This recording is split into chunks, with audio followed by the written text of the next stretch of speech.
Happening now on Grid Tonight.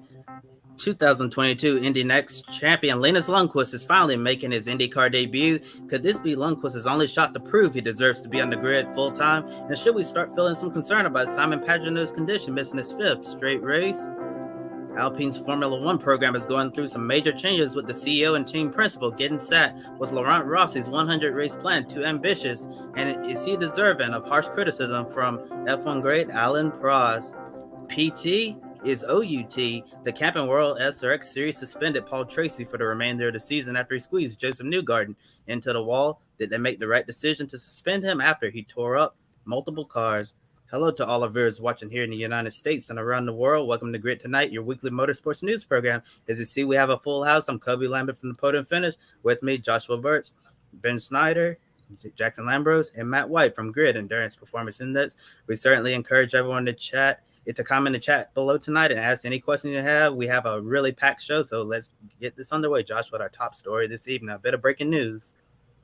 Yes, thank you, Kobe. And before we get to our scheduled portion of the show, we have some, as you say, breaking news to cover. 2 hours before we came on air for the Tonight Show, the three newest members of the NASCAR Hall of Fame were announced.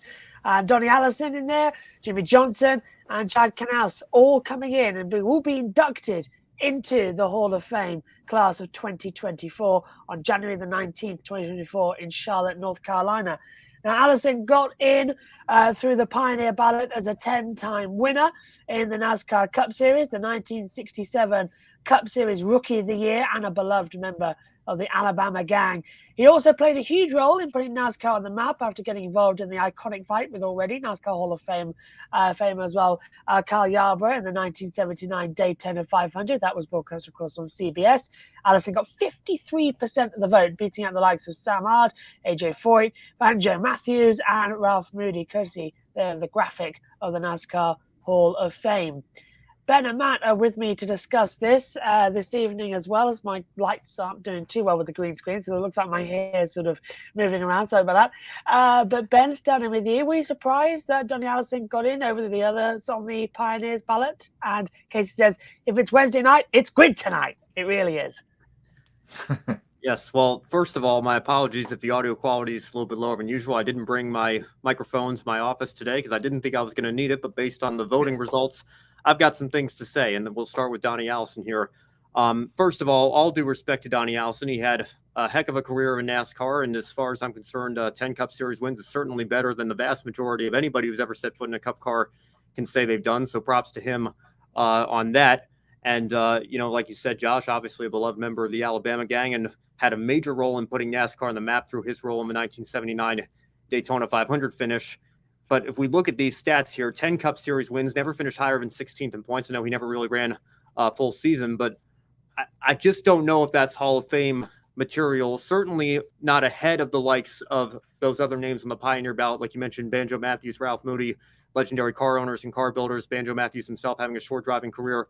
AJ Foyt, I know we talked about him on this show and on the Grid Live Encore show before with only 7 Cup wins. Is he necessarily a NASCAR Hall of Fame or obviously any motorsports Hall of Fame? At large, you'd put AJ Foyt in, similar to Jimmy Johnson. You don't even need a ballot. He's an obvious choice. But strictly from a NASCAR perspective, does he have the resume?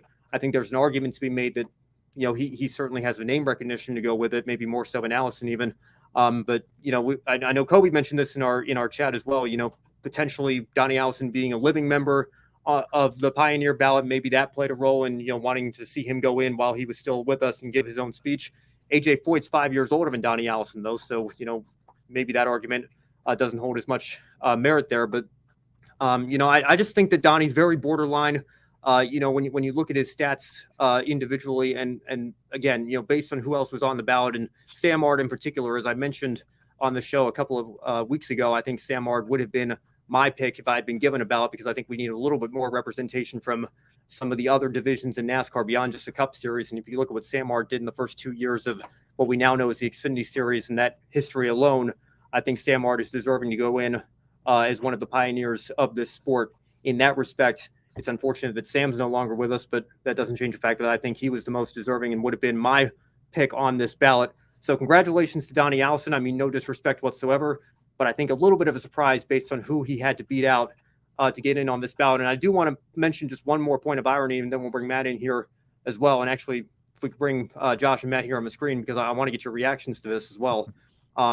Donnie Allison, as I mentioned, very well known for his role in the fight with Cale Yarborough in the 1979 Daytona 500. He crashed on the last lap, ended up finishing in 4th place. Do you know who finished in 3rd place in that race, 1 spot ahead of Donnie Allison? AJ Foyt. Well, I was just thinking it was Foyt, wasn't it? Who finished ahead. Do you know? It's funny actually. I was rewatching. There was a documentary on that. I think it was back in the ESPN days, wasn't it? They did those wonderful documentaries of like they did The Day with Dale Earnhardt in 2001. That was a great documentary that I watched, and I was actually watching the 79 one. I was like, oh wow, there's so much history that always need to embrace in motorsports. But yeah, forgot about that. But Matthews and Matt, probably the 2 experts I always go to with NASCAR in terms of commentaries. They always steer me the right way. Isn't that right, Matt? Well, I mean, congratulations to Donnie. I mean, that call, and there's a fight. That call needs to go into the Hall of Fame because it was just superb. I agreed with you, Ben, when the list came out, didn't we? I think we had the 3 the same. Jimmy, Chad, and Sam were both R3.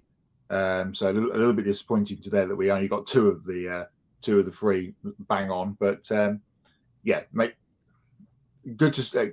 Nothing against Donnie. He's a multi-time winner, and yeah, a bit before my time, obviously, but yeah, good to see the list out, and we'll talk about the other 2 nominees who I can talk about with much more knowledge than Donnie Allison. And Matt, just to bounce off of that real quick, I right before the voting results were announced, I put in our chat my picks, and I was the same as you. I had Jimmy and Chad. Obviously, I think most people did. Clearly, a few didn't, and we'll get into that here in just a moment. But I had Sam Martin. I had Janet Guthrie for Landmark Award as well, and congratulations to her. Very well deserved on that.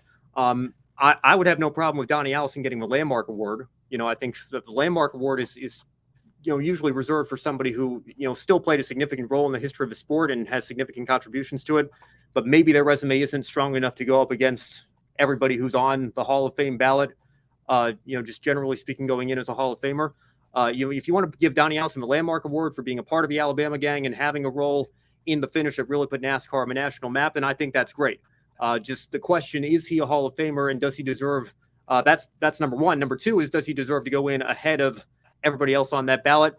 That's where I'm scratching my head just a little bit. I'm not saying he's absolutely not a Hall of Famer. I'm just saying I think there were others on that ballot that had a little bit stronger resumes, and I would have liked to have seen them go in instead. But nonetheless, congratulations to Donnie Allison. I don't want to disrespect him at all in that regard. That's just my opinion. We had this a couple of years ago as well with the ballot to come in as well as the Hall of Fame. And there's always a surprise entry, isn't there? That will all go, really? Over this driver? So I remember, do you remember when Junior got in after years? We all said, yeah, it took long enough to get Junior in there, which I think was, it's always up there. I still remember that podcast as well when they told him he was on and he was crying and all these headphones. Just been looking at the script. Are you talking Dale Earnhardt Jr.? Earnhardt Jr., yeah, Junior. Okay, I think Junior actually went in on the first ballot, if I recall correctly. Yeah. Well, there was something. Well, what was I remembering then when he was crying?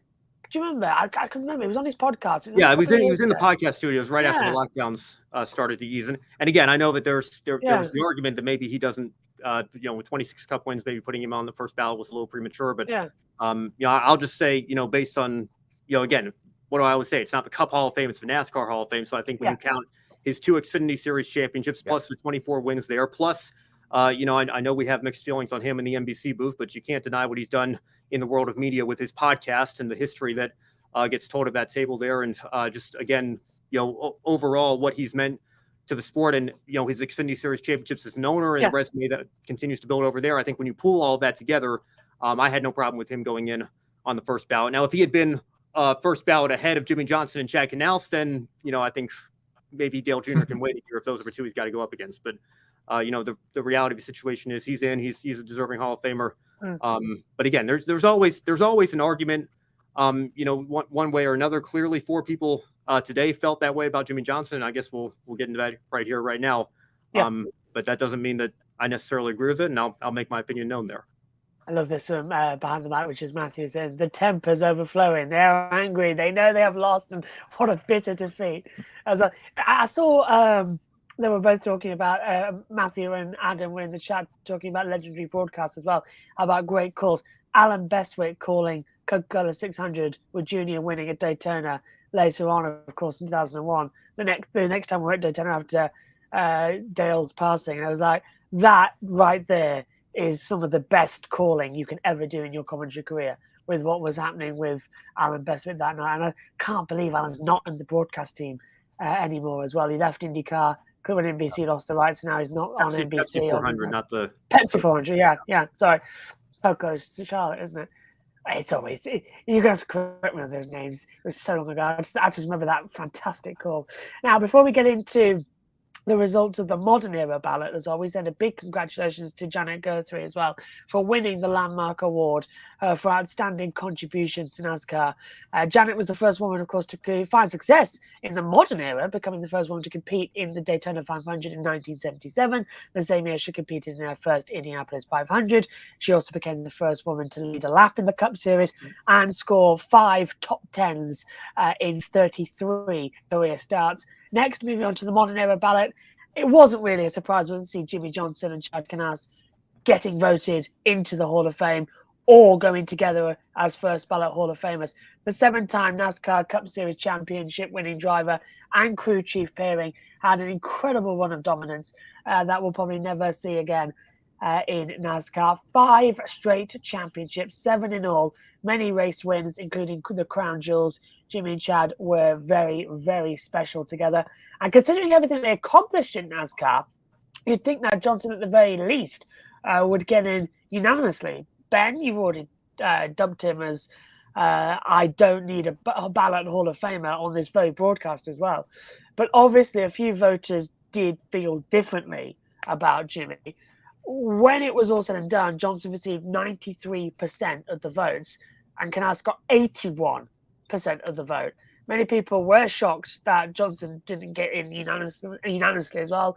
Jeff Gluck, Bob Popcraft from Fox Sports asked Johnson about the 4 people who didn't vote for him. He said he'd like to know who they are.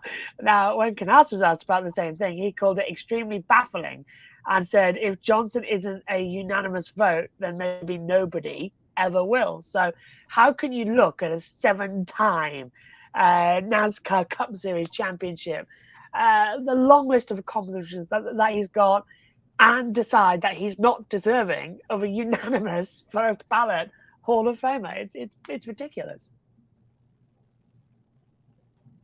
Matt, you want to go ahead? Oh, sorry, I didn't realize you were coming to me first. Crazy that he didn't get 100% of the vote. I mean, that is baffling to me. As soon as the list was announced a couple of months ago, we all said, Jimmy, straight in, and we knew when he was on 4 championships, let alone 7, that he was going to go in first. The cool thing for me is that they've both gone in together. The great double act. You can't have Ant without Deck. You can't have Morecambe without Wise. You can't have Penn without Teller, and you can't have Johnson without Knaus. So it's just cool that they're both in that. That the dynamic duo have gone in together, and kind of Jimmy's had issues away from the track this year, but for them both to go to Le Mans and run the car in the 24 hours together with Chad on the team, is a cool thing. And he's obviously gone a little bit higher up the table now at HMS over the last couple of years. So just great to see them both go in as on the same one. It would have been strange, 3 or 4 years down the line if Chad had stayed on the list and then got in with Jimmy going in obviously straight away. So Casey says just like the Baseball Hall of Fame, absolutely right. Interesting to see that, but great to see that they've both gone in. Matthew says I would love it if we stop putting out the percentage of votes for any sports Hall of Fame. This happens in every sport for one reason or another, with voters trying to make a statement. Here's the result, and that's the result. Sometimes maybe we don't need to see who's got the percentages right or wrongly, but Chad did say the people that haven't voted for him is probably people that he's annoyed over the years down the line. So that's probably on him. But yeah, why Jimmy didn't get 100% is, as he said, baffling. I can understand if you want to say drivers, somehow hold more weight. If that's your argument, then maybe, Harry Gant's been waiting, several years. Ricky Rudd, likewise, Carl Edwards maybe has had to wait a couple more years than expected. If you want to put them in over Chad Knaus, even though he and Jimmy are the perfect 1-2 punch, then I can say, you know what, fair enough. For Jimmy Johnson to not be unanimous is an absolute travesty. And I'm willing to even go so far as to say that the 4 people who didn't vote for him should potentially have their voting rights stripped just for 1 year. Just for 1 year, because they've gotten onto the voting panel for a reason. They clearly have had an accomplished career in media themselves, and have reasons that they have a vote and we don't. But just for 1 year, you shouldn't be allowed to vote next year, because how can you make such a baffling mistake? The fact that Jimmy Johnson is in the Hall of Fame is absolutely fantastic and well deserved, just as it is for Chad Knaus. But the fact that Jimmy is not unanimous is an absolute travesty, and I just cannot believe that 4 people sat there and decided that somebody else on that ballot was more deserving. Now, an argument I've heard is that some people said, well, maybe Jimmy shouldn't have been eligible because he came back to race part-time this year, and maybe you should be fully retired before we make you Hall of Fame eligible. And I could understand that argument before the list of the nominees were released. Toby Christie put out a tweet that I think was pretty on point shortly after the results came out. And he said, your job as a voter isn't to tell the process who should be eligible. Your job as a voter is to vote on the most deserving candidates. And I think that's just it. Once the nominees list is out, that argument is no longer valid in my mind. You now have to vote on who you've been given in the list of nominees. And if you're telling me that Harry Gant or Ricky Rudd or Carl Edwards or Jeff Burton or Neil Bonnet or whoever else was on that list, who I hope will get in one day, there's a reason why they're nominees. I think their days will eventually come. But to tell everybody that, hey, these guys have a stronger resume than Jimmy Johnson is just asinine. You cannot make the argument that those guys should be going in ahead of a 7-time champion and 83-time Cup Series winner and living legend of the sport. And it's just driving me crazy today that I have to come on here and instead of celebrating Jimmy Johnson becoming the first unanimous NASCAR Hall of Famer, we're talking about 4 people who apparently didn't share our thoughts. And I think that's a shame. Behind the mic as well, Matthew saying there still has never been a unanimous inductee, not Petty, Pearson, Gordon, Johnson, etc. At this point, there never will be. I think that's a very key factor. I don't think there ever will be. And Josh, sadly. I can just bounce off of that as well. I got a text from Seth Eves after I tweeted this out and threaded it, I guess you can say, and put it on my story and everything. Seth responded and said, I can understand Petty and Pearson because, that the Hall of Fame had just broken ground and you had a whole list of legends that you had to compete with. Gordon and Johnson are absolute travesties, but I will continue to go back. I'm going to die on this hill. I've made this argument several times before. The original 25 nominees that came out in 2009 from the class of 2010, they should have all just gone in straight away. We should have recognized these are the legends that nobody can argue. They're all in the Hall of Fame now anyway. Red Byron was the last one to get in 2018. If they'd gone in right away, we'd have fewer pioneers who are waiting their turns to go in, and I think we'd be in a better place for the Hall of Fame than we are right now. But, we did it how we did it, and that's just me. Well, I couldn't resist because of your wonderful setting, Ben. I decided to surprise you with your favorite one as the office background as well, with Michael's office.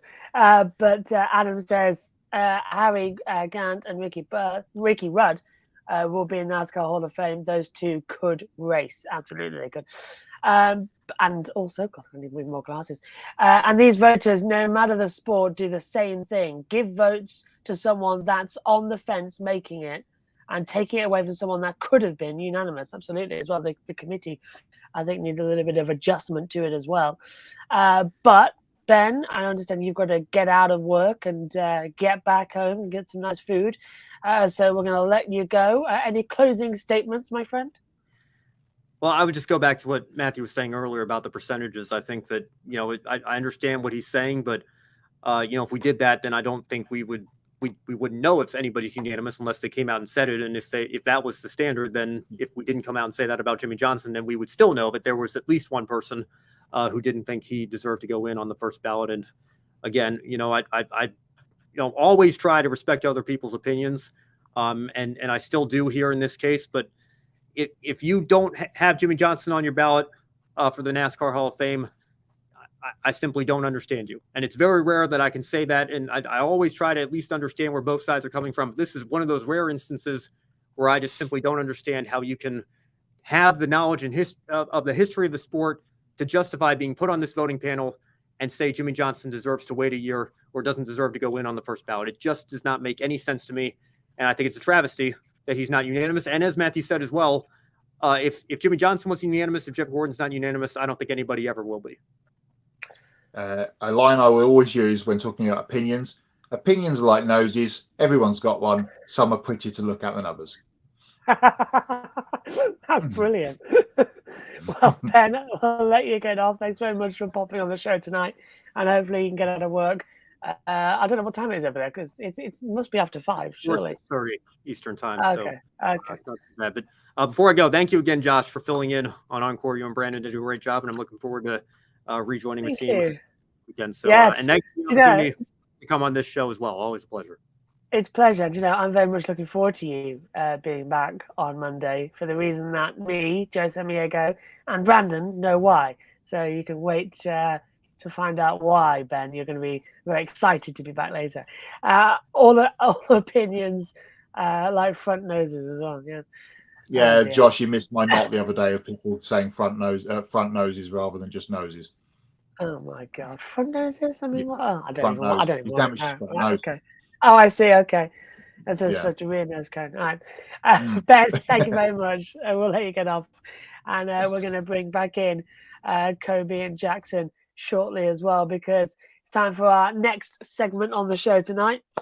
With Simon Pagenaud still not cleared to resume racing, Meyer Racing has turned to the 2022 Indy NXT champion of Linus Lundqvist to drive the number 60 Honda. He'll be making his NTT IndyCar Series debut in the Big Machine Music City Grand Prix this weekend in Nashville. Now, last year, Lundqvist dominated Indy NXT, holding off Stingray Robb and Matthew Bradman for the title. Lundqvist won a total of 5 races in his championship-winning season, which included a victory on the streets of Nashville. After not securing the funding to compete in IndyCar this year, Lundqvist has mainly spent 2023 on the sidelines, getting a pair of test sessions with Ray Hall, Letterman, Lanigan Racing in Texas and Ed Carpenter Racing at Sebring. He also received an opportunity to test a Formula E car with Avalanche Andretti. However, his only race so far this year was the Porsche Carrera Cup race in his home country of Sweden. Before he got the call up to replace Pagenaud at Nashville, Lundqvist had already been scheduled to run his second race of 2023, with plans to race in the LMP3 class in this weekend's IMSA race at Road America. Once the opportunity to compete in NASCAR became a reality, he was released from his LMP3 deal to pursue his IndyCar dreams. Lundqvist admitted that he had little time to prepare and acknowledged the challenge of getting in an IndyCar after being on the sidelines for most of the year. But he's excited to finally make his long-awaited debut. The graphic there, courtesy of Meyer Racing. Kobe, starting with you. Welcome back to the program. Hello to Jackson as well. Now joining in with myself and Matt. Kobe, how much pressure is Lundqvist facing on his debut weekend, and what are some reasonable expectations for his first race?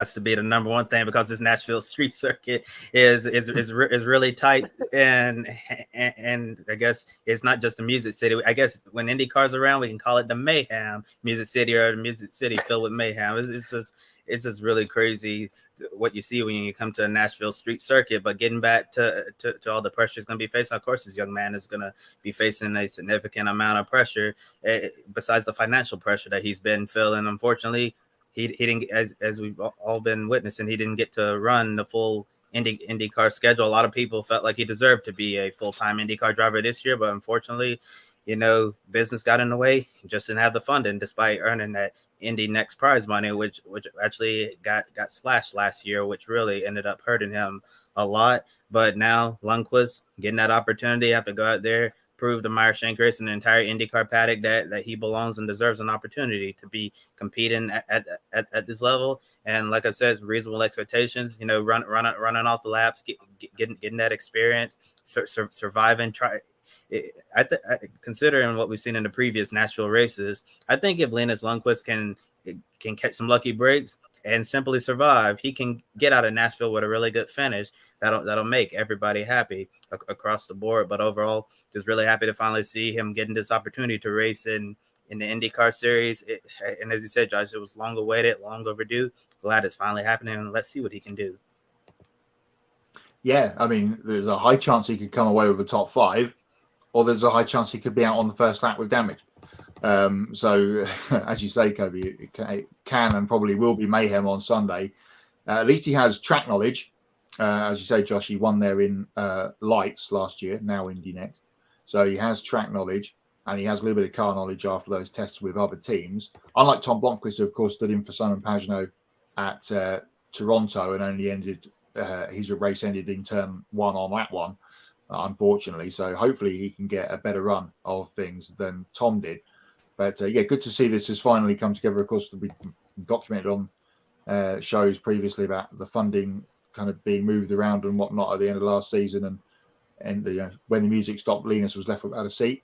He'd come up through the junior ladder. Of course, he was a British Formula 3 champion from memory serving as well. So a few years back before he made the switch to America. So he is a man of talent. Good to see him get a run, and as I say, hopefully he can have a good clean run, and we can get to see what he can do on a track where, as you say, he has won out before.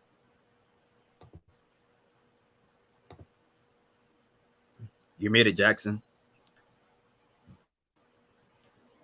Oh, well. Jackson, oh, you're there muted. he goes. He's realized. I thought you said I made it. I want to start by saying, what's up, chat? I want to say how much of a kind of blessing in disguise this is for Meyershank, having this opportunity to, with Pagenaud's extended leave, kind of have musical chairs and be able to test different drivers. And I think for Linus, this is got a perfect chance for him to really, really prove himself. And I think, being a defending Indy NXT champ, I think the expectations are naturally going to be high for him. That being said, it's Josh's favorite race of the year. It's going to be a demo derby. I think there's a little bit of pressure off knowing that things are going to be crazy. So I think the pendulum could definitely swing one way or another. I think if I'm in his position, my main mentality is do exactly what Tom did, which is prove I have pace, go as fast as I can on Saturday, and do everything in my power to keep the car in one piece on Sunday. Absolutely right. My favorite race of the year. And Megan, who's commentating with me as well, is very happy to know that the schedule has moved up from an 8 p.m. start to a 5 p.m. start. So 5 till 8 instead of 8 till 10. Although we are still expecting to be in the commentary box come midnight. That's just what it's going to be. So stay tuned for what is going to be the best race of the year. Now, for the first time... Wow, that's a statement. What, the best race of the year? The best race of the year is a statement, Josh. Oh, come on, it's going to be. You've got NASCAR at Nashville. It's the best time. It's just so much fun. Because every 5 seconds, there you go. Every 5 Floating seconds. Mount Panorama for you. I'll go with Matt on that, to be honest. All right, Mount Panorama's fun, but it's 11 a.m. local start at Nashville, says Matthew. Yeah, they've moved it because they realise exactly what keeps happening is that we're in a delay for hours on hours. So yeah, I mean, you're just wondering what you get. Well, predictably, if you want to pick a winner point, we should pick a crasher and say Colton Herta, because then we're all going to win because he's yet to finish a race, hasn't he? Nashville, he's crashed both years whilst in very good position for points. So we'll keep an eye on that. But as I was saying, for the first time, we have received more information about Simon Pagenaud's condition as he misses his 5th straight race. Media outlets such as IndyStar and Racer.com said Pagenaud is suffering from concussion-like symptoms. Now, according to Meyershank Racing, Pagenaud's condition continues to improve. The IndyCar medical team still hasn't cleared him to return to competition. In a statement, he says, first of all, I want to say I am very grateful for everyone's support and kind messages during this time. I am focusing on recovering to 100%, and it is just taking some time. As my fans know, when I do something, I always want to do it to my absolute best. Thank you, and I wish good luck to Linus Lundqvist, who gets a chance to show his talent with MSR this weekend in Nashville. Thank you. And I think we all echo get well soon, Simon Pagenaud as well, and get back here ASAP. But Jackson standing with you, the longer Pagenaud goes without being cleared to race, are you becoming more concerned about his health and future in IndyCar? All my NASCAR guys, shades of Kurt Busch. I don't want to be too quick on the trigger with this, but we've seen a couple of drivers be in this kind of scenario. Instantly coming into my head is Dario Franchitti back in 2014, except if my memory serves me right, we got that answer way quicker for whether or not it was Dario's time to call it a career than Simon's. But we've seen a lot of drivers, especially last season, have to take some short leaves. Callum Ilott, great example. Santino stepped in for him at Detroit. Newgarden also crashed out of Iowa last year, if you can believe that, had some concussion-like symptoms, and actually ended up racing the next race at, I believe it was actually Nashville, the way the schedule ran last year. But I'm not sure. It's so hard to say, and I think rightly so for Pagenaud and for everyone at MSR and IndyCar. They're taking it day by day, and they certainly don't want to rush him back into this position. But it's less of a matter now of if Simon's medically cleared to race, but if this is too long, is he even going to have a seat to race out if he's medically cleared with the way that the silly season is going? Yeah, I posted in our grid chat, didn't I, as soon as the news broke that this is, echoes of Kurt Busch from last year. Excuse me. It was a hell of a crash that Simon had at Mid-Ohio, 3 or 4 weeks ago now. You could see him get out of that unscathed, physically unscathed, but clearly there's still some complications going on. If he doesn't get back for the end of the season, and that's not too far away, is it? Now we're only 6 weeks out from the end of the year for IndyCar, because of course they finish in mid-September. Maybe he's in trouble for getting back with that team next year. From stories and rumours swirling, I mentioned Tom Blomqvist before. It looks like he may have a seat with that team for next season, regardless of what happened to him, unfortunately, at Toronto. So it looks like he's going to be in one of the MSR cars for the full season next year. We talked about what could happen a couple of weeks ago for him when that news was announced for the Toronto race. But for Simon, he needs to get back in really before the end of the year, if he can, of course, if he's cleared to do so, because the longer his, a bit like when people lose their seats in Formula One, it's very difficult for them to come back, not for injury or whatever, but for just losing their seats. So for Simon's future career prospects in IndyCar, he needs to get back in as soon as he can and go well when he does. Yeah, IndyCar silly season is really heating up. If you haven't headed over to racer.com yet, highly encourage you to go over and check out Marshall Pruitt's article over there. Some really good reporting Marshall did about the current state of IndyCar silly season. And if his reporting is any indication of what's to come, we're going to be talking about a lot of IndyCar silly season news here on Grit Tonight for the next several weeks and months ahead, because it could get really crazy with all the musical chairs that are going to be happening. Unfortunately, there's a possibility that once the chairs run out, Simon Pagenaud is still going to be standing up and not have one waiting for him. It's been super unfortunate to see that he still hasn't been cleared to come back. But at the same time, I'm really happy that the IndyCar medical team is taking this extremely seriously and making sure that Simon is not returning prematurely and you come back too soon and you get hurt again. Then it could be an even longer time before you can come back. So I'm glad that they're being very careful with his health here. And we certainly want to wish, we certainly want to wish him the best and make sure Simon is 100% ready before he straps back in the IndyCar. Again, I think that's the main thing we need to focus on is his health and how he's going to be doing moving forward as a person. But like Matt was saying, Pagenaud might be left without a seat here with the way silly season is going and all of that. Absolutely. We'll do our best to keep updated with everything that happens over the coming weeks as well. Now, speaking of coming weeks, the Formula One summer break arrived at the right time after a busy first half of the season for the entire paddock. But nobody is probably happier than Alpine to get away from everything and reset. Alpine is going through a major shakeup in management after failing to meet expectations with its F1 program. It started off when they replaced the CEO, Laurent Rossi, at the very top with Felipe Creef, while Rossi has been reassigned to focus on special projects linked to the transformation of the group.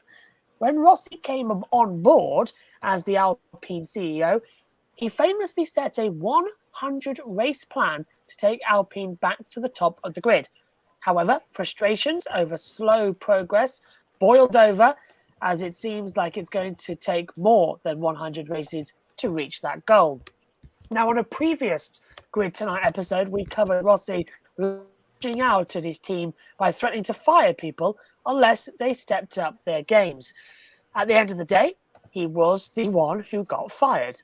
Alpine wasn't finished with changes. They parted ways with team principal Otmar Szarfnauer and sporting director Alain Prost after the Belgium Grand Prix.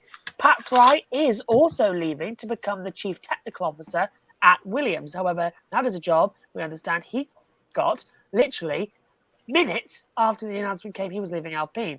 Williams working very quick. Bruno Femin will become the interim team principal at Alpine. Julian Rose will serve as the interim sporting director, while Matt Harmon assumes the duties of leading the technical team. Now, 4 times F1 world champion Alain Prost, who used to be part of the team, made some very controversial but scathing comments about Rossi's leadership by calling him an incapable leader who thinks he can overcome his incompetence with his arrogance and lack of humanity towards the team. Prost added that he was sad over the current state of the team and felt like Rossi's style ruined all the optimism the team had generated in the last few years, especially following Esteban Ocon's big win at the Hungarian Grand Prix. Opening up about his own departure from the team, Prost said he was no longer involved in the decision-making progress, and when he had an opinion, he kept his mouth shut. With a lot of changes in leadership and heavy criticism from one of the legends of the sport, Alpine will have a lot to think about in the next several weeks and months ahead. Matt, Kobe and Jackson back with me once again. Matt, starting with you. Are these changes at Alpine long overdue? And do you agree with Alain Prost's tough love?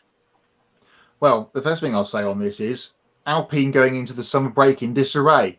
That was this time last year, wasn't it? After the old Alonso Piastri saga of drivers. Now it's the management that's all over the place. Did find it funny that on Wednesday of last week, the Formula One Beyond the Grid, or whatever the podcast is called, had Otmar Szarfnauer as their the guest that week, and the title of the episode was "Taking Alpine Back to the Top." By 11 o'clock on Friday morning, he was sacked. I'll go back to a comment I used about Otmar Szarfnauer on this show a month or so ago. Seems to get lots of good jobs without doing much with them. Again, not gone well. Shame for Alain Prost, who's been there for donkey's years, all the way back through the Renault and Benetton days. But something needed to change, and it looked like straight away, maybe it was coincidence, on Saturday Pierre Gasly was on the podium in the sprint race, but then their Grand Prix was pretty shocking. Hungary wasn't great, as we covered in Hots and Knots last week. But I said on the show last week, we'd have to keep resetting this imaginary 100 race clock if the turnstile of management doesn't sort itself out. Then what is going on? For a big car company like Renault, forget Alpine, a big car company like Renault, then this is not good. And I think Prost's comments pretty much, I think he's pretty got that on the nail. Someone needs to come in there and set their stall out. Forget trying to win races in the next 100 races or whatever. Need to get the ship righted first and go from there. But it really, again, for the second year in a row, as I say, Alpine going into the summer break in disarray. It kind of resets a 12-monthly clock in some ways, doesn't it, from where we were last year with the whole Piastri driver saga contracts and things like that. Yeah, I guess just deja vu for Alpine, but under a different set of circumstances. This situation has been really crazy watching unfold. I believe it was after the Miami Grand Prix. We did a show talking about Laurent Rossi's comments that Josh mentioned about the team not meeting expectations, not giving Pierre Gasly and Esteban Ocon a car where they can go out and meet their expectations. I think a lot of people thought a 100 race plan to get back to the very top of the grid was very ambitious, and that's why in professional sports you don't make predictions like that. You don't, when a new NFL head coach is hired, you don't see them being like, we're going to the Super Bowl in 3 years or bust, or we're going to the NBA Finals in 3 years or bust. But 100 race plan, given the current state of Formula One, how hard it is to really try to make a significant amount of progress like that up the grid. It was very, very ambitious and out there. And while Rossi was starting to fire all these people and apparently been very cold to them and what had become a toxic work environment, he ended up being the one to get sacked, and everybody else, minus the others that have been replaced, they're getting to stick around and see what happens moving forward in the history of the Alpine Formula One team. And I think Alain Prost, like you said, Matt, hit the nail right on the coffin, and he knows better than anyone else because he was right there with the team until he wasn't. And now Alpine, they're gonna have to sort out what's next for them. It seems like a whole bunch of chaos, disarray, as you said, Matt, and just a whole bunch of downright dysfunction. You guys got me? Yeah. Mm-hmm. I love the way you compared that to real sports there, Kobe. For any of my baseball fans out there, you'll remember last year when Dave Rogers, GM for the Dodgers, promised that they were going to win the World Series. And as a San Diego Padres fan, suck it. No, but I think just the more I've been a part of this community and the more I've observed racing and just sports in general, this is a type of business and a type of competition that you have to approach one season at a time, 1 week at a time. And you can set those goals for yourself, but the closer and closer you get to deadlines like that, the more that's going to linger over you. And I think for Otmar and Rossi, I think that whole goal was completely unrealistic. You look at the dynasty that Red Bull has now. Think of how long it took for them to get into that position. And sure, we could talk about maybe how Mercedes had this spark of brilliance through Braun GP and those being the two biggest dynasties in the past 2 decades. But it's for anyone to bring the fight to the top 3 teams, I think it's got to be a slow grind. And 100 races, I'm sorry, I don't think is going to be enough. Maybe Otmar was approaching that with the upgraded regs coming in that came in 22 and their ability to maybe jump forward with that. Maybe it was with Oscar Piastri knowing that they had maybe an ace up their sleeve, but I just think it was too ambitious over too long of a period of time, guys. Right. The big thing that we were talking about throughout the weekend as well with Alpine is that they are the only team on the grid, the only engine manufacturer that doesn't have another team. Alpine with Renault engines, they're literally them, only them. And it does create problems because the committee meeting had its first half of the meeting between the teams. The one where we saw on Netflix, it was at the Canadian Grand Prix last year. Christian Horner, change your bleeping car and all that lot. That happened at Spa, and it was announced that Alpine had a 50 horsepower deficit or something on the engine with the powertrain compared to the rest of the teams, and they wanted everybody else to sort of get neutered with it so it's a bit more fairer. That's kind of like asking a turkey to vote for Christmas. If you're Red Bull and you've got this bigger advantage, you're not going to ask them to go, we'll quiet it down so you big boys can come play with us. No. So there's the engines down on power. Gasly and Ocon keep coming together. I mean, Australia was kind of a kerfuffle at turn 1, and they sort of got run into at Hungary. But they do keep coming together, and they keep interrupting each other as well on qualifying laps, and both are getting annoyed with each other. They already didn't like each other. They work at it, but they don't like each other. In the past 18 months, I've got a list here as well. Marcin Bruslavsky left in January 2022. Alain Prost left in January 2022.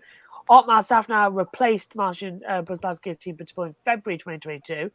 Oscar Piastri left July 2022, as you said. A year ago today, actually, was the famous "I'm not driving for them." Fernando Alonso left in August last year. Laurent Rossi changed roles in July 23. Otmar Szarfnauer got fired, about 13, 14 months after he got hired. Then we get Alain Prost leaves. He's been there for 34 years. And Pat Fry leaves. And Pat Fry is one of very big technical geniuses as well in modern Formula. We already know Pat Fry is going to Williams to be their technical director. Great signing for them. There's also a rumor that Alain Prost is going to go to Red Bull. He's old friends with Jonathan Wheatley. They both worked together at the Benetton days. So there's a rumor he's going there to help with Adrian Newey and their next step into empowerment train and everything. So that's looking quite good with Alain Prost. He's very good on sort of the controlling of the team as managing director. So that's good. There's just no room for Alpine to grow. They're in a similar situation to AlphaTauri, where they've got themselves in a huge mess and they can't get themselves out of it. Williams were in that mess for near on 13, 14 years, something like that. And they're only now just starting to crawl back up to the midfield team. If you think about it as well, McLaren are the biggest surprise to me this year because they've done it correctly. Alpine have gone 100 races, we'll be back, but they've put little effort into actually making it so. Whereas McLaren have done the research, they've done the sim time, they've got the right engine deals away from Renault to Mercedes, they've got everything right. And McLaren are now the second fastest team in Formula One, and there's more upgrades coming for them. So McLaren, who remember are in a battle in the Constructors' Championship right now with Alpine, they're like 70 points ahead. I think they're on 119 and Alpine are on 47, something like that. So there's a massive gap in the standings. And it's down to McLaren having consistency. So Alpine are in a huge mess and they are going to be continuing to be in a huge mess. And we'll bring you up to date with that story as well throughout the summer break. But there won't be much on Formula 1 for the next 2 weeks as everyone is required to go on the 2-week summer break. However, Otmar Szarfnauer we won't see back in the paddock for 12 months. He is on gardening leave, which means you're not allowed to talk about anything because he's a team principal. He knows everything about next year's car. He can't go work for another team immediately because it undermines the intellectual property rights of Alpine. So gardening leave it is for him. Maybe he can grow some turnips and they'll go and become begonias. Lovely flowers, begonias. Anyway, our last topic of the day. I know, off topic. 6 days ago, ESPN Thursday Night Thunder at Motor Mile Speedway produced a dramatic night in the Camping World SRX Series involving one of the biggest villains in motorsport. It's our old friend. It's Paul Tracy. Now, during the feature race, Tracy was racing Josef Newgarden aggressively and squeezed the 2023 Indy 500 champion into the wall on the front stretch. Now, this also collected Haley Deegan and Ken Schrader as well. Hopefully I've pronounced his name right there. Who said he wouldn't compete in SRX again if he had to share the track with Tracy. Although SRX is supposed to be a racing series just for fun, it seemed like Tracy's temper boiled over and turned into some real-life consequences. That doesn't sound like the old chap at all, does it? My goodness. Now, series co-founder Tony Stewart has been frustrated with the costs of repairing crash damage each week, and Tracy tearing up multiple cars certainly didn't help his case. A day after the incident, SRX made the decision to suspend Tracy from a racing series where drivers are supposed to have fun with legends and upcomers across various disciplines. SRX CEO Don Hawke said the series takes issues regarding driver safety extremely seriously and believed it is their responsibility to ensure a safe racing environment.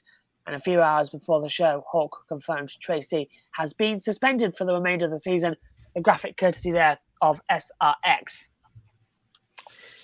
I tell you what, Paul Tracy in controversy doesn't feel like it's been any time at all, does it? Since his Indy days and kart days. Now, did SRX make the right decision to suspend Paul Tracy for the final 3 races? And what type of message does this send to the drivers who compete in the 6-week summer racing series? to just have a good time. Jackson, I'll start with you. It sends that's not the vibe that they're going for, Josh. And it's the way that SRX runs as a series. You know, it's a friendly pickup game of basketball, right? And Paul Tracy is currently trying to literally dunk on the guests he invited over. Now, that being said, tell me that isn't something Paul Tracy would actually do. But I genuinely, as much as maybe on the opposing side, you could say, well, PT's been such a big part of this, of the creation of SRX individually, and he's just still, with what he's got on his resume, he's such a great guy to have around. I think it's still understandably super right for SRX to put him in the timeout corner for the rest of the season. I don't know if I would want to see him out permanently, but I think definitely getting the message out that we don't do that here, Paul, is the right thing to do. Yeah, don't disagree. I had to go and obviously knew we were going to be talking about this. I trawled through YouTube and found the incident. Didn't take me long, granted, to find it. But it looked very much like Denny Hamlin at Pocono last week with Kyle Larson, didn't it? He just run Newgarden up into the fence. I don't know if there had been any clash or bumping gone on beforehand, but just taking the incident as it was, just for some reason decided he wasn't going to leave Newgarden any room. Coming out of turn 4 and then ended up in the fence, and as Josh said, it collected a load of people. Ken Schrader was not happy. It takes a lot to make Ken Schrader not happy, and he was not happy after the race, as you documented. So, yeah, as you say, Paul Tracy in controversy, just what goes around comes around. We'll see. Maybe that's him done completely. Maybe he won't come back next year. Depends on if there's more interest from other bigger, more current names. I guess people coming out of IndyCar or NASCAR or whatever. Matthew says Ken Schrader never gets mad. He's really gone overboard if he's made Kenny that upset. Yeah, absolutely right. And Kenny was just one of those guys that got caught up in the melee afterwards and damaged his car, and he was out on the spot. And Adam also says I agree with the PT suspension. So we'll see what happens, I guess. I don't think we'll hear much about it now. Maybe after tomorrow night's broadcast. I'm sure they'll bring it up on the broadcast tomorrow on ESPN with Alan Bestwick and all the guys on there. But then we'll probably not hear anything about it until maybe a couple of weeks before the season starts, or when they announce who they've got coming in to the series next summer. But yeah, not the first or last time, I guess, that Paul will get himself into needless trouble. I seem to remember, wasn't there a race in Vancouver where he got taken out on the opening lap, went through the escape road and deliberately drove into another car? I swear there was something I watched recently. I think it was Vancouver. Could have been Vancouver. Well, we know that in the early 2000s, he was having a really good time with his good friend Sebastian Bourdais. So yes, and just a guy that's never got. Oh, yeah, exactly. Just a guy that never gets into any trouble ever, never hits anything ever. Just a really reserved guy, not really hot-headed. He thought he was a good idea for Formula One as well, Sebastian Bourdais. Oh man! Oh dear! Oh, did he got fired? Didn't he? Midway through 2009. Yes. Yeah. It was side by Jaime Alguersuari because that went well as well. Yeah. The amount of times. This could be such a birdwalk, but the amount of times Michael Andretti, Sebastian Bourdais, Scott Speed, the guys that have come over from IndyCar to try F1, I think, unfortunately, have not been great, and it also really hasn't really helped for that American F1 driver case. And I don't want to go on that birdwalk tonight because we do not have the time for it. But round table, we should get a round table of drivers who should not have come in. I'll tell you one driver who shouldn't have come in from the United States and tried to have a go. It's an Andretti, and it's one that went upside down at the 1993 Italian Grand Prix. Did I say that? Oh dear. And also the driver who couldn't fit inside the McLaren. Nigel. Yeah, Nigel couldn't fit in, but Michael couldn't fit in either as well. Do you remember? God, that 95 McLaren was so bad. It was a Peugeot engine as well. What was so? Do you know, I do really believe there's just like, there's the Volt at McLaren. I reckon they just burn the cars they want to forget. The 2003 one's there as well. What an awful car. The MP323. Go on. While we're on this, I do kind of want to go back a little bit to Alpine, because you talking about Andretti just reminded me this. There was a roundtable a couple months ago when Andretti showed interest who was the only team that showed support? Alpine, because they have And- to provide them with the engines. Yeah, so they get more dyno time. So I think the question then is, with these two out, does that support change? And unfortunately, we were talking about just this past weekend how their success in Formula E could be such a good help in showing their international success. And this could be a colossal step back. I don't know where they'll stand with new management with their stand-ins, or frankly, we're getting the tinfoil hat on, Josh, Matt. Who knows? 2 years go by, they could be literally the replacement. They could be invading their offices in France and being that new 10th team. Who knows? I haven't got a tinfoil hat, but I've got a crisp packet. I can just pop. We'll go with that. It's got two. That's a chip. That's a chips bag, actually, Josh. Yeah, but I'm British. It's crisps. Let's not go down that one at this hour of the night. Yeah, that's not. But I'll tell you one thing, that's a very good point that Jackson brings up. I hadn't thought of that, actually, with the fact is that Alpine with the one team supporting Andretti and High Tech coming in. Now that's changed. The next round table's due in for the F1 Commission, want to say before Singapore, so a month and a half, somewhere around. So that's going to be fun. And there's another one due in just before COTA. I think it's actually on the weekend of COTA because that's when they're presenting it, aren't they? It's going to be fun. We'll keep across that, but that's going to be very interesting. Michael Andretti finished the 1993 Brazilian. Yeah. Thank you, Adam. That's it, yeah. You got the podium.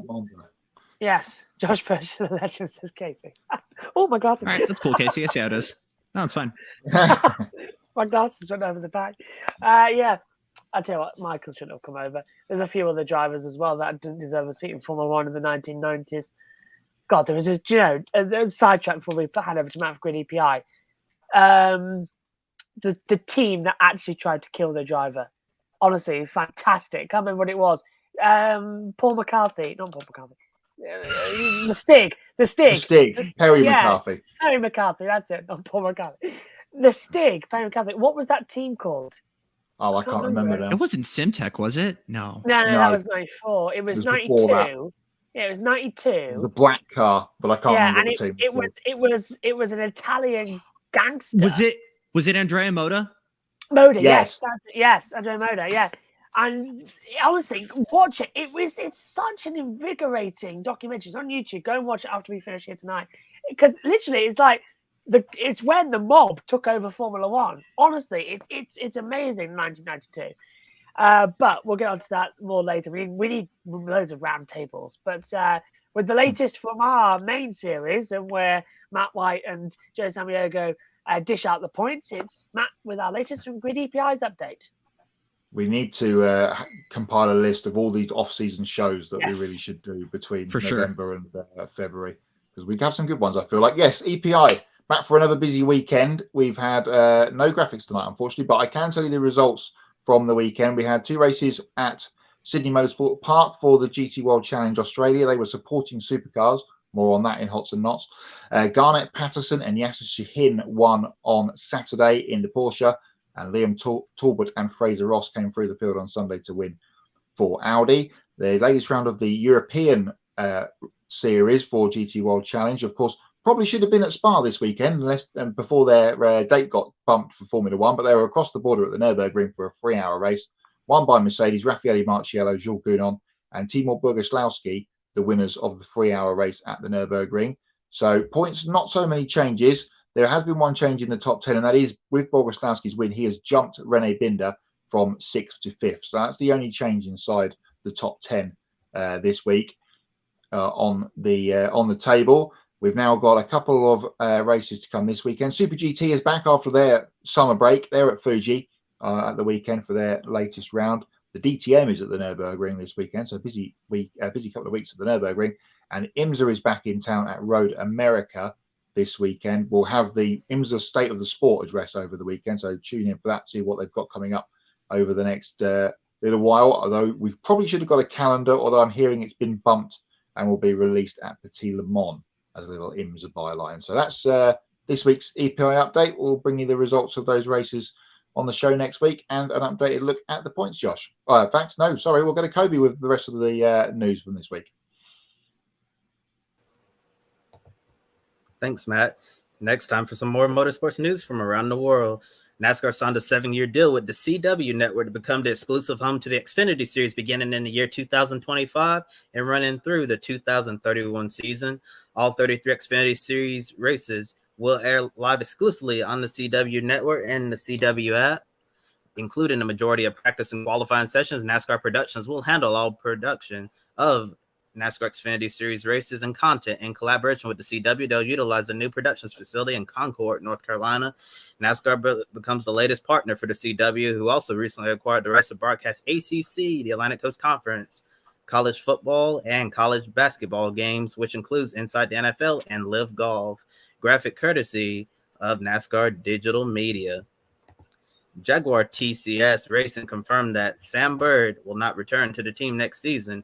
In Formula E, after 3 seasons with the team, Bird won 2 races in 2021 in Saudi Arabia and New York City, earned 7 podiums, racing 16 different cities around the world, and scored a total of 233 points. While Bird's future in Formula E hasn't been confirmed yet, the race is reporting that Bird is one of the favorites to replace Rene Rast at McLaren. On the flip side, the race also says Nick Cassidy is set to leave Envision Racing to replace Bird at Jaguar. Graphic courtesy of Jaguar TCS Racing.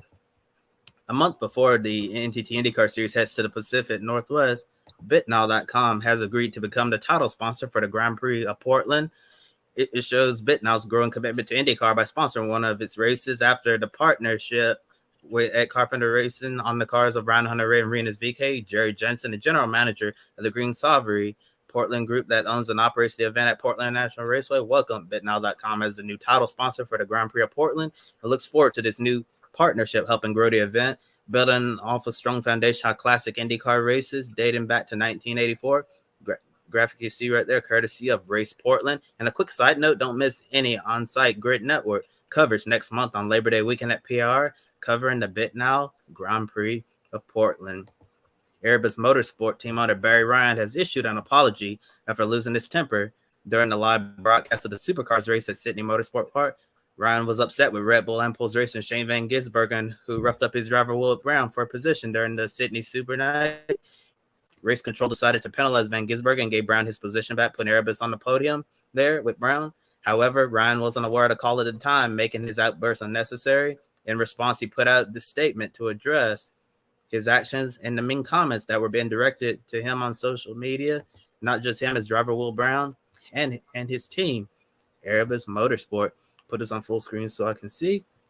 Yeah, here's a Barry Ryan says to our fans, both of Erebus and Motorsport, I'm writing to apologize for my regrettable language during the post-race interview after race 18 at Sydney Motorsport Park on Saturday night.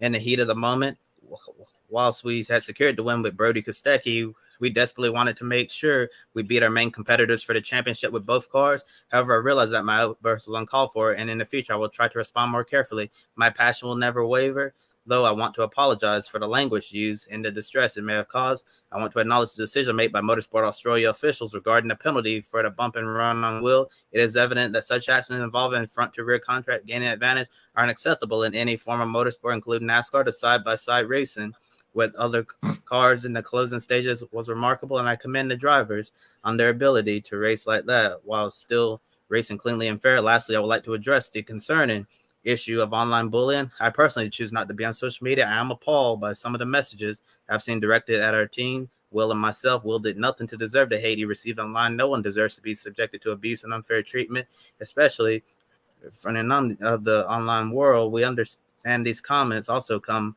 from passion, though. We need to be more considerate, not just towards each other, but also to our families and friends who read the comments. Our team is fully committed to winning the teams and drivers championship, and nothing is going to stop us from pursuing those goals. Thank you to our fans for their continuous support. Bring on the rest of the year. And there's Erebus Motorsports, Barry Ryan right there, making those comments. Oh wow, they need to put down full screen because now everything looks so bright.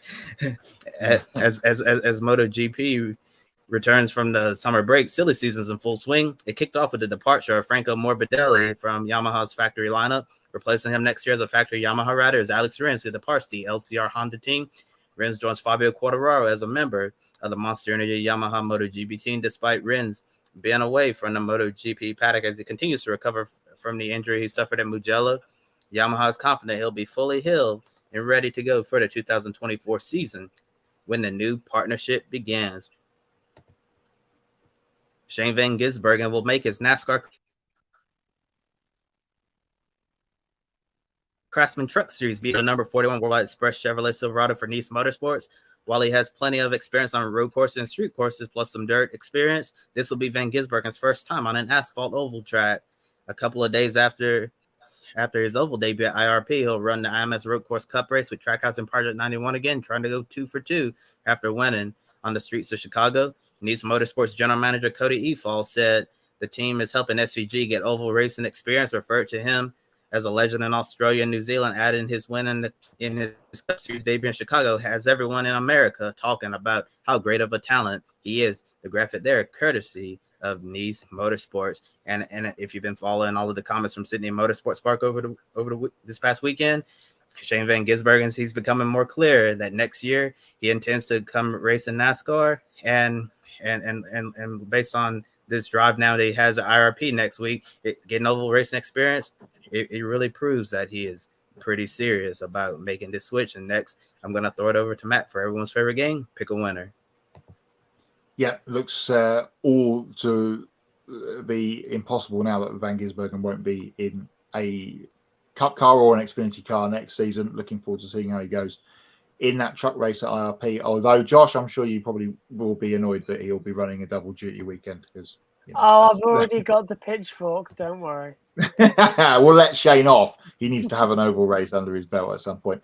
Time for pick a winner. We've got plenty to get to this week. SVG at IRP, can't wait for Adam. Yeah, absolutely. I'm on that one as well. And then it's going to be good to see him at the Brickyard. We'll start with, as we always do at this part of the year, tomorrow's SRX race there at Berlin. We talked about the SRX a little while ago. Revenge is sweet. Ken Schrader will win tomorrow.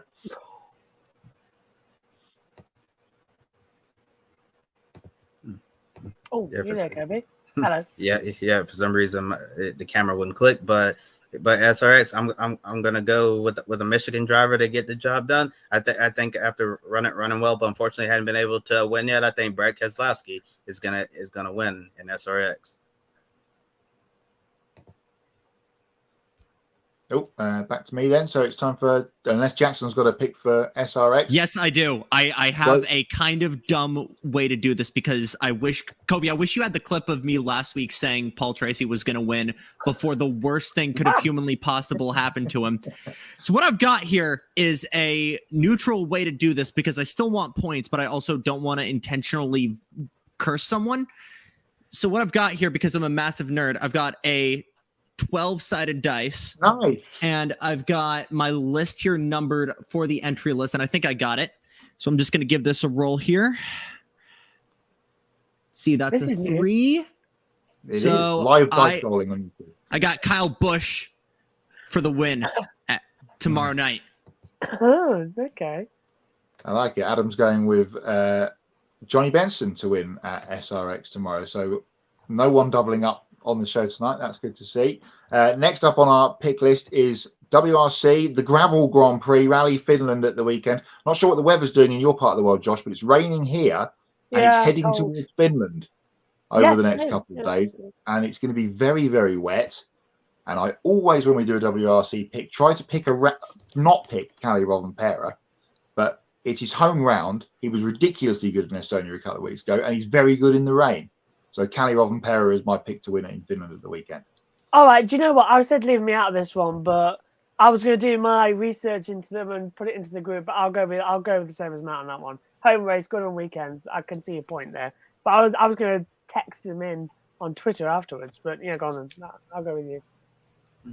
We'll see if we can make it unanimous. I'm also going with Kalle Rovanperä. I feel like he's a safe pick whenever Sebastian Ogier is not in the field. I choose Betrayal, Otmar. He won last year. If he can do the same again, it would be sensational after a tremendous drive there last year.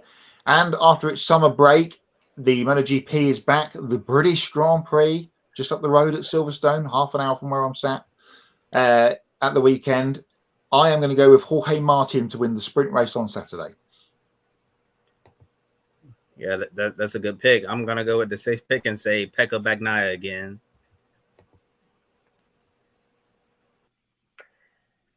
Is it bad if I? Yeah, it's bad now. It's gonna be. I honestly cannot think. I've just tried to think. Is there anybody else in that field other than Ducati who could do it? And no, because everyone's in disarray. And just to add to that as well, we've been hearing a lot of rumours, especially before the summer break, that Marc Marquez is leaving Honda and is signing with another factory. Now, we all assumed it was either going to be Yamaha or Ducati. And now that we know that Rins is going to be alongside next year at Yamaha with Quartararo, replacing the inevitable was getting rid of Morbidelli, it looks like he's going to go Ducati. Now, which one did Ducati get rid of? Do they get rid of Bagnaia or Bastianini? It's quite hard. So it's going to be, I think, Mark alongside Bagnaia next year, and Bastianini will get popped down to the junior team. But then you've got Jorge Martin in there doing an amazing job. And I can't remember who's alongside him now. Zarco, yeah. Zarco. Yeah, I think Zarco's not doing amazingly well, is he? But I think it'd be quite ironic if Marc Marquez, after sliping him at the Saturn Ring a couple of weeks ago in practice, he's going to be doing the same thing to take him out of a seat, probably in MotoGP. Jackson, do you have a pick for? I originally wasn't on this list, but again, I'll throw something in. Why not Brad Binder? Oh, I forgot about the KTMs. That is a great shout. This is a KTM track, isn't it, Matt? This is going to be one of theirs, like Austria is in 2 weeks. Yes, unless it rains at Silverstone all weekend, which it looks like it's going to on Saturday. It's going to be underwater when the sprint race is on. Oh, God, here we go again. I've got flashbacks. I was there. Yeah. I was there on that fateful Sunday being rained on. Tito, I'm about getting... All right, yeah. I'm going to change mine to Jack Miller. I'm feeling Jack Miller here. He's won here before, isn't he, at Silverstone? So, yeah, I'll go Jack Miller. I swear he's won here. Yeah, I think he has. Can't remember. Yeah. Maybe you're right. Other picker winners, of course, will be available on all of the social medias. Fred's, the artist formerly known as Twitter, Facebook, Instagram, and everywhere else. Beautiful. Over the weekend, once Joe's got the video up, and you can get your picks in and get yourself on the leaderboard and see if we can hunt Kobe down, who's still top of the tree. Time for hots and knots. There's plenty to get to. I think we'll start with hots, and I think Josh will start with you. Oh, okay. Hot for me, I think, was just the amazing race we had at Spa. Many people said, it was boring. No, I thought that was the second best race of the season alongside Barcelona. That's unusual because there was it was such a crazy weekend. There was so much action throughout the field that there was always something to talk about in the commentary. So I was never bored. And I really enjoyed it. It was a very similar weekend, I felt, to Barcelona. So, yeah, I think that was a great one. Another hot from the weekend, I'm struggling to think now, actually, what was on that? It was everything, wasn't it? I think has to come from Formula E and Jake Dixon being absolutely amazing in that, keeping calm into what was a melee race one with 2 red flags and everything out, and taking the win by being smart. So well done to Jake. First ever British world champion in Formula E. Absolutely. Jackson? I got to agree with you, Josh. I mean, obviously, it being F1 in 2023, Max is going to run away with it, but good fights in the mid-pack. A couple surprise guys fighting for the points, as we were talking about on Sunday. So I will not say that for hot. For my hot right now is... Am I allowed to say Rahal Letterman Lanigan Racing actually right now? Because as they go into what might be the craziest silly season, one of the guys that could have been the biggest wild card, Christian Lundgaard, is currently locked in. He could have been one of the biggest guys and one of the biggest trade pieces that teams need right now, and it's Rahal's. I agree. That's a decent shout there. They had to look him in. Yeah. Hearing him talk to Jack Benyon of the race today, they're not confident about Gateway, but for the rest of the races coming up, they feel they've got a chance to win all of them, the way they've turned their season around. So good to see Christian, after not a great weekend at Iowa, has still got some confidence for the rest of the season. My hot, I've got a couple of hots actually. One was Mike Sheargold, and that's a name that probably not so many people will know. He runs in the Australian GT Championship. He's just recovering from a spate of bowel cancer, and he was back in the car at the weekend with Bowel Cancer Australia support on the car, only 6 weeks after having surgery. So good. What a guy! Cancer for Mike. He was back in the car over the weekend, and changed his livery, had the bowel cancer support all on the car. They did a little TV spot with him talking to Nail on. So yeah, that was really good. Other potential hot that I've heard, and again, it comes from Australia. Oh, let's go to Matthew Owens' hot. Formula E being on national television in the US, live on CBS. Fun to watch for someone that doesn't get to watch it often at all. And it was a good weekend as well. Another potential hot coming, and I've heard this now, when people say there may or may not be something, generally that means there may be something, isn't it? Because if there wasn't anything, you wouldn't say it. So Andrew Van Leeuwen a couple of weeks ago on his podcast mentioned that there may be a supercars game in the making. He may or may he didn't confirm or deny it, but he wouldn't say it if it wasn't happening. So we may have a supercars game on the horizon over the next. If it's motorsport games, though, we can all just see that's the only concern I have. Coming from a Kobe, add that to the roundtable list for the off season. Coming from a journalist that works for motorsport.com. As much as I like AVL, it's kind of within the same stable. So let's see. Matthew continues, the sports media wheels keep on spinning with that CW NASCAR deal. It's mega for a second tier series to grab. Over 100 million a year, CW becoming a real player in the sports media world. Don't disagree with that. Josh? Good for us here. Good for us, because CW is owned by Warner Brothers, who own Discovery, and what's just been launched here, Discovery Plus, with all the sports on the planet. So we might get it on Discovery Plus. That would be good. So cool. Take it away from Viaplay. They've pulled out. Yeah, don't forget, Viaplay have pulled out. Viaplay have pulled out the UK. Yeah, they're not broadcasting here anymore. So Viaplay have lost the NASCAR contract. And now that we know that CW has got it, I'm thinking that TNT Sports is going to pick up the option for NASCAR. So that's what I'm thinking, to put it back on TV. Put it all on Discovery, and that'll be, that's an interesting. I hadn't heard that one. At all. I've got fingers in pies with TNT. Oh, yeah. No, I know. Adam says SVG in the second race of Supercars at the weekend, getting a win at Sydney. I have to agree, but the first race was just crazy. Yeah, drivers blowing up Deluxe on the radio. Cam Waters saying it's no wonder everyone's leaving the series with the penalties that are getting dished out. The whole SVG thing with Will Brown, as we documented with Barry Ryan's statement. Notice his little "and NASCAR" in that statement. I hadn't noticed that before. So he's obviously expecting SVG and Brody Kostecki to be battling for the win at Indianapolis in a couple of weeks, and for SVG to bump Brody out of the way. NASCAR's different, but we'll see. And because we mentioned Martin Basowski a little while ago, our standing hot is A1GP.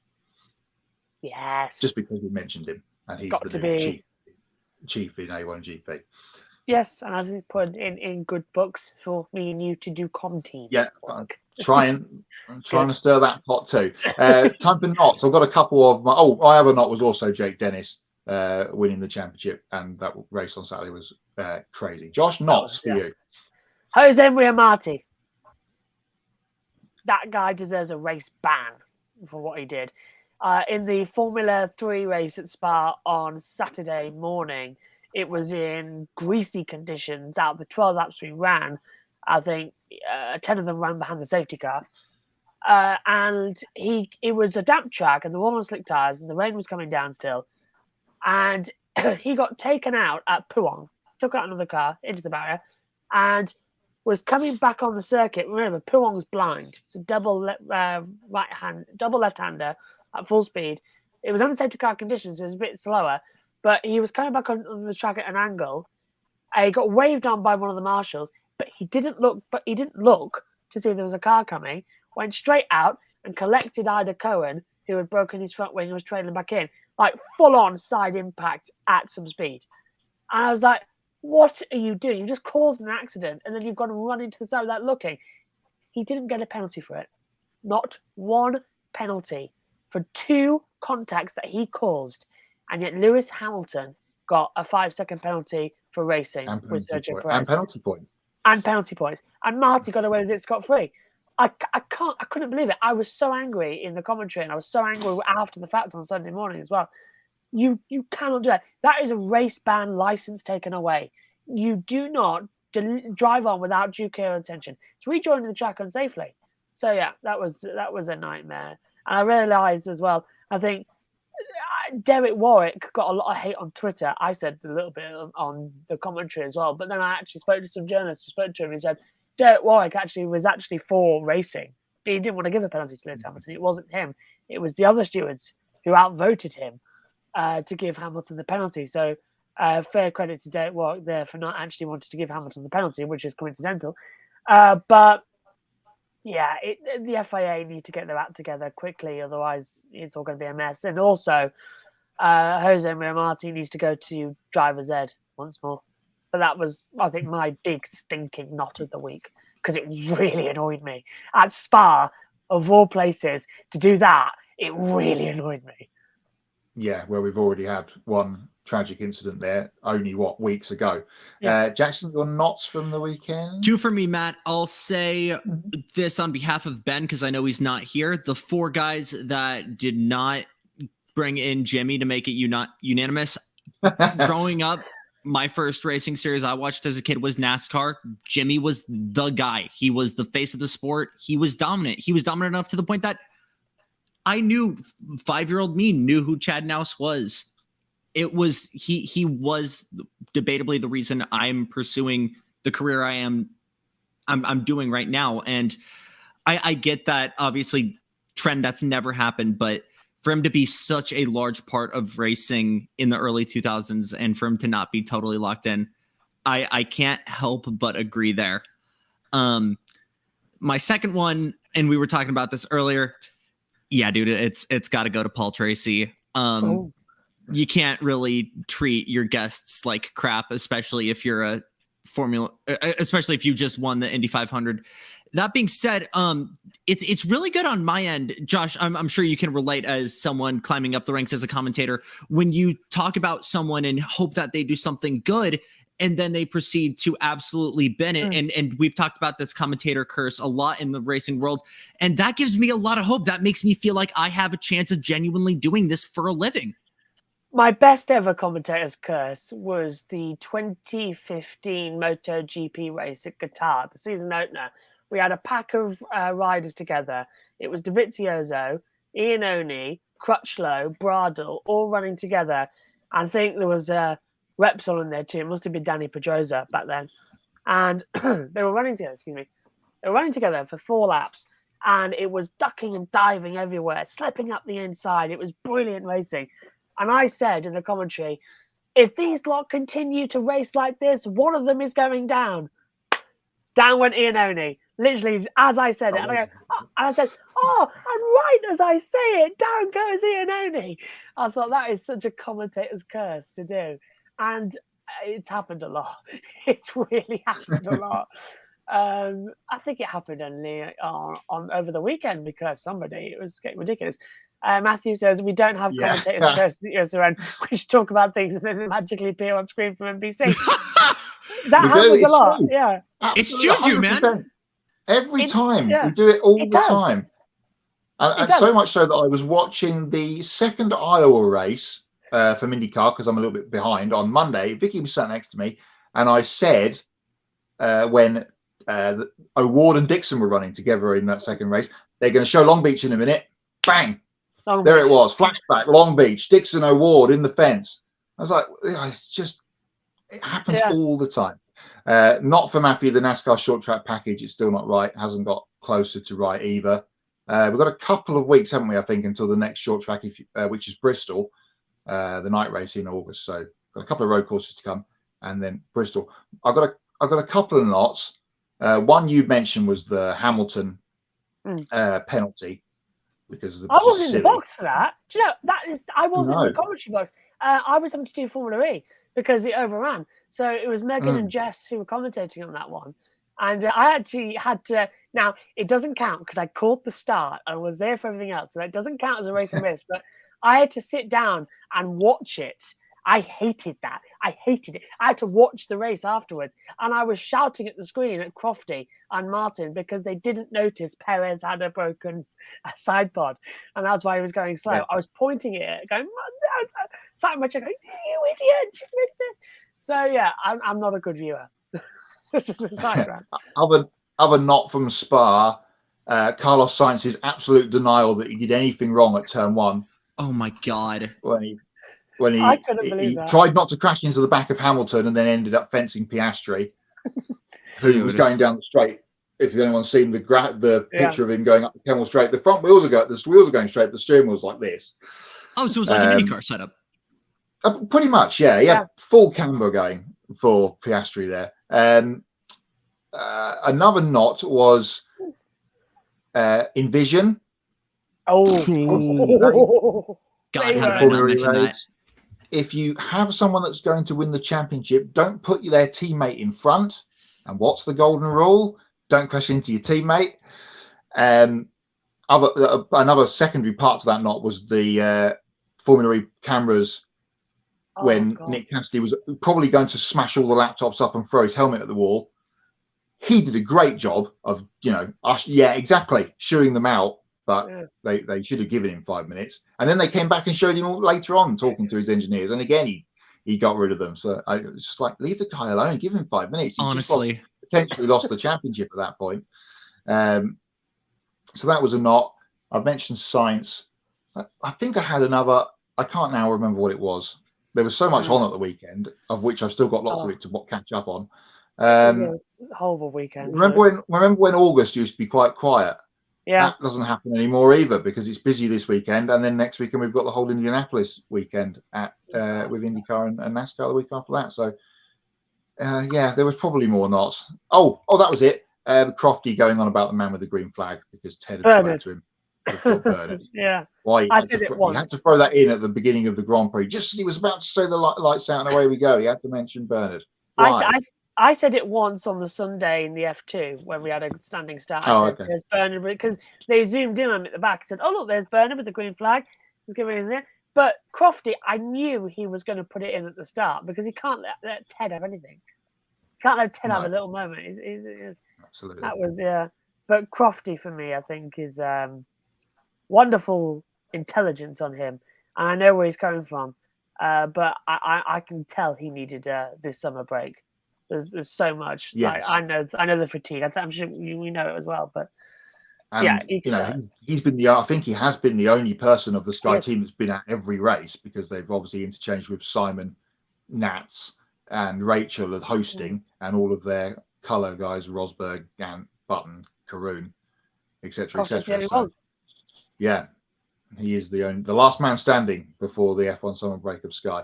I have always wanted to ask him, who's your understudy? It's got to be Brundle, isn't it?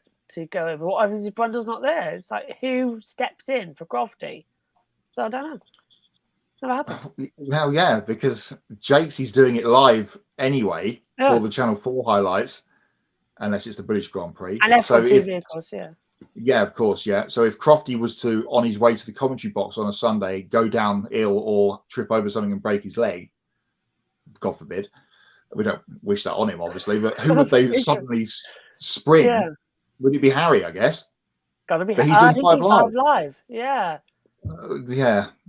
Nothing excites me more than Indianapolis Road Course weekend, says Matthew. Bring back the Brickyard 400, but Becky and Kamui and Jensen will make the weekend horrendous. Say what you will about bringing back the Brickyard 400. Kamui would not be running that race. So, no, true story. He'd be at Watkins Glen or track exactly already because he's run there in the Lexus in GT. I think we're pretty much done. An hour and a half into the show. What a busy one. Again. It's been one of the really bigger ones, isn't it? I'm just changing the script on my phone as well, so I can get the last bit. Right. So, coming up this weekend, it's just as crazy as it ever is, because taking a look at the upcoming schedule, on Saturday, we've got our Grid Live pre-race show. That is at noon Eastern. Sunday, Grid Live wrap-up. That's 90 minutes after the NASCAR Cup Series race at Michigan International Speedway. Or, between you and me, whenever the Demolition Derby's finished at Nashville, because we all know that's going to take ages. Yeah. Monday, 7 p.m. Eastern, the Grid Live Encore, a full recap of ARCA and Xfinity at Michigan, plus INDY NXT at Nashville, or again, depending on if the race is still going on, Nashville. please do subscribe to our YouTube channel. Thank you for helping us reach the milestone of 650 subscribers. Now help us reach our new goal of 700 subscribers on the road to 1,000. Don't forget to hit the bell icon to get all the notifications for on air in the future. And follow all of our social media platforms and visit gridranking.com. And take 5 minutes to invest in the Grid Network through Patreon. Join Colin, Mark, Deshelle, Robin, and David in investing each month in the Grid Network. We encourage you to join the amazing group of people that has kept us on the air. And once we hit $500 per month, we can start expanding our coverage by adding new members to the team and having our team on site to cover more races. The link to all of that is in the video description. And if you want to do a one-time donation, click on the Buy Me a Coffee link, get your name on the board, and invest as much as you want. And consider buying a specific on-air personality a cup of coffee, and they will thank you on the air. For Matt White from Grid Endurance Performance Index, and Kirby Lambert from the Podium Finish, Ben Schneider and Jansen Lambros, thank you very much for being on the show once again. I'm Joshua Birch. Thank you for watching. We'll see you next time. Good night. Thank you for watching us right here on YouTube. Be sure to subscribe and check out some of our other videos, including Life on the Grid, where we interview folks from the motorsports industry. Thank you for watching. We'll see you next time.